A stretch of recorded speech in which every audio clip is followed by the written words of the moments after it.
Alright, here we go. Back again. Another new fucking video. This time I was trying to think of what the hell to talk about, and there's a lot of early 90s when death metal was first kind of gaining momentum. Again, like I talked about before, there were several smaller labels that were really fighting to try to make it to the next level. And one of those, if you old fucks remember, is JL America. They also went by the name of Turbo JL America. They were really pushing themselves to try to get that name out there. And I was getting ready to shoot this video, and I got stopped, postponed, because some fucker called me on the phone. He was drunk as shit, wanted to talk about a bunch of fucking German oi bands with pictures of motherfuckers with statues on the cover and said they're how badass they are. And this fucking idiot couldn't even pronounce their fucking names right. He was telling me how badass they were, even though I knew it all sounded like fucking dog shit. And he told me he went to the gas station and got into a fight with a wino, and somebody threw a bottle at him. Anyway, that's besides the point. Motherfucker got me off track. I meant to have this recorded 2 hours ago. But back to the topic. JL America. I remember when that shit came out in all the metal magazines, everything from the smaller zines to even Metal Maniacs. JL America was trying to really push the articles out there. I remember their tag was "Brain Damage Guaranteed" was what their headline would say.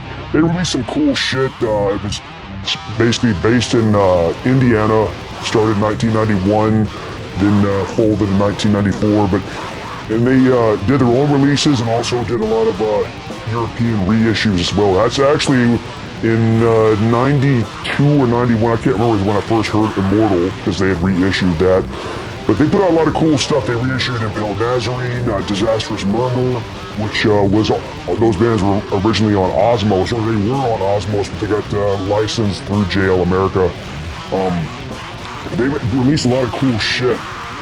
Thinking about some of the bands, probably the most notable release they actually did was the Beherit album, which they put it out without the band's permission because it was 2 demos combined as one album, but now it's considered the holy grail of black metal. When I first heard that album, I remember I thought it was pretty cool, but it didn't blow me away like a lot of black metal bands. When I first heard Bathory, I was blown away. When I first heard Burzum, when I first heard them, it was blown away. Same thing with Blasphemy. I'd heard of them prior to this when it came out on Wild Rags Records, Fallen Angel Doom. That definitely hit me. I heard Beherit. I thought that was pretty good, but it didn't blow me. It was just, whoa, fuck, this is so evil as fuck. But I still like it. I had the original tape. I bought the CD, and then Nuclear War now, really fuck they're called. They reissued it on a really cool gatefold LP with 12-inch booklet, which is a nice release. That's the way you should do reissues, cool shit like that. Funny thing about Beherit, back then we used to go to the record store all the time, and in high school we went there. This one fucking idiot that went with us was really into punk rock and really into sub pop stuff, and this is when grunge was kind of catching winds. He was into that kind of shit. And we took him there, and I was joking. This fucking idiot, I told him to Beherit, this is a badass punk band. It sounds just like a melodic version of Black Flag. And those of you that know the cover of the album, that does not look like a fucking punk cover. But he brought it, oh cool man, this is gonna be badass. And we got in the car, he put in the tape and started crying. He's like, oh, this sounds like fucking shit. He kept complaining and complaining. And remember if you watch my other videos, you know of the guy we hung out with called Dr. Death. You watch other videos, you know about him. He got tired of that, and he just turned around, reached around the back and slapped the shit out of that guy and told him to stop crying, which was fucking comical.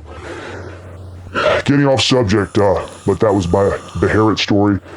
But yeah, JL America put out a lot of cool releases. I like that. I like the Acheron release, which is really cool. That's when I first heard about that band as well, through him. I bought a lot of stuff by them. Some of the albums like Mortuary. This is a great, good basic death metal from Mexico. Excellent album. Excruciating Pain. Pretty cool stuff. This was really good. This Killing Addiction. Now this album, when I heard of, this is fucking heavy as shit. Good band, really good. Good album.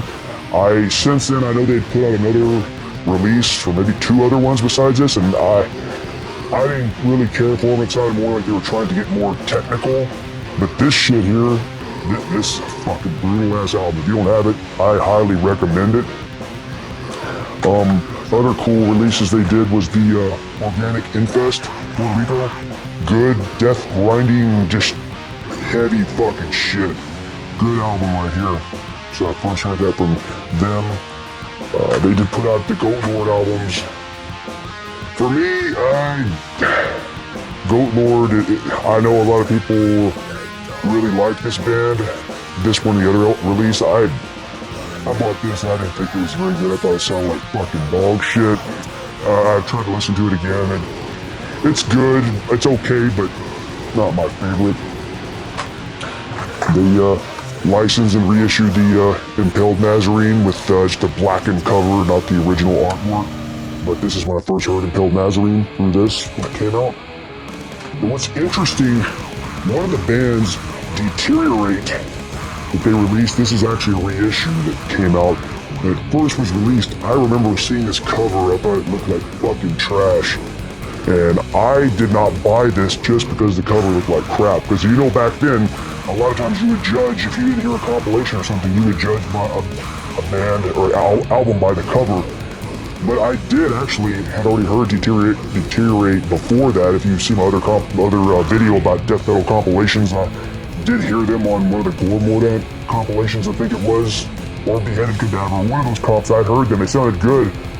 When this shit came out, man, that cover looks like fucking crap. But years later, this reissue came out and I bought it, and it's actually pretty damn good.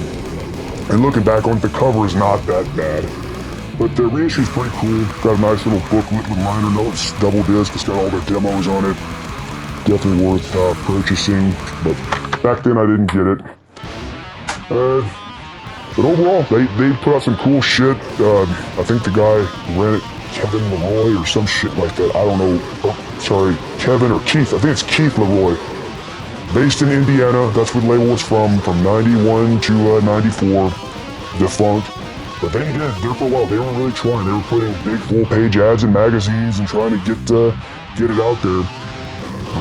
It didn't make it, but now a lot of their releases are sought after the original pressings. They did Pyrogenesis, reissued Master's Hammer, Nocturnal, which was a cool band, what's funny, years later when Nocturnal started playing again, I did see them, and it was just so comical. The singer, older, and he had a long hair and a fucking 80s mustache, and he was up there telling scary stories.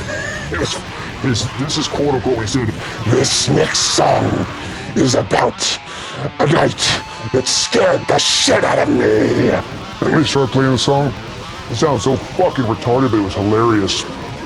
I know he wasn't trying to be funny, but I was fucking laughing my ass off. It sounded so fucking retarded. But it was a good show. Good show. They released Morpheus Descends. Who else? Can't think of remember. Oh, there was a band called Vicious Circle on there. I never even heard them, honestly. I can't remember what they sounded like. And then they also did a release by Mutilation, not Mutilation from France, not the black metal band. And I remember that. I never bought it. Somebody else bought it. It just sounded to me like mediocre death metal-ish, thrashy kind of shit.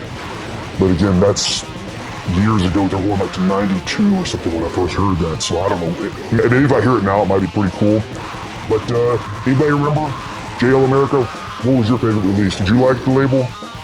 And also the guy Keith Leroy who put that shit out. What happened to him? Is he in prison getting sodomized or something? Or where's he at? I'm just curious because it was a cool label. They put some cool shit out.